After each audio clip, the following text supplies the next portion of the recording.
ये कहानी है रामपुर गांव की, जहां एक साधु महाराज रहा करते थे। वो हमेशा गांव के चौराहे में स्थित एक पेड़ के नीचे बैठकर भगवान की तपस्या करते। एक दिन रामपुर गांव में बहुत तेज बारिश होने लगी।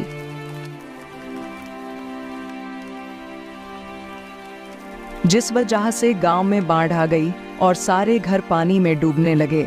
सारे गांववासी अपनी जान बचाने गांव के पास वाले पर्वत पर जाने लगे, जिनमें से एक गांववासी की नजर पेड़ के नीचे साधना कर रहे साधु महाराज पर पड़ी।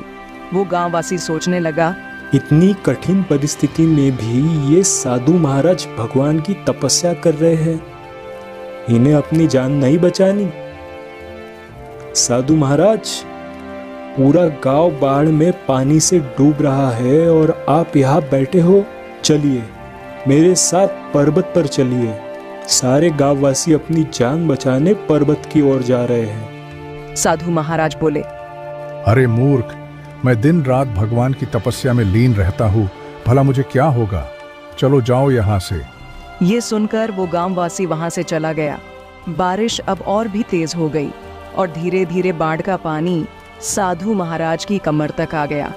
कहीं कोई डूब तो नहीं गया। ये देखने के लिए कुछ गांववासी एक जहाज पर वहां से गुजर रहे थे कि अचानक उन्हें वहां साधु महाराज दिखे। अरे महाराज, पानी आपकी कमर तक आ पहुंचा और आप यहाँ बैठे हो।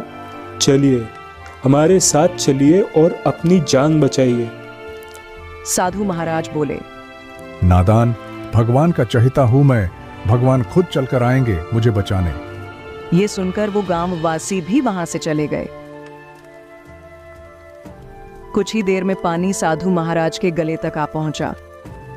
अब बाढ़ में फंसे गांववासियों को बचाने हेलीकॉप्टर उड़ने लगे, जिसमें से आखिरी हेलीकॉप्टर साधु महाराज के पास आया, जिसमें से नीचे रस्सी फेंककर एक आदमी बोला, महाराज, इसे पकड़कर ऊपर आ जाइए।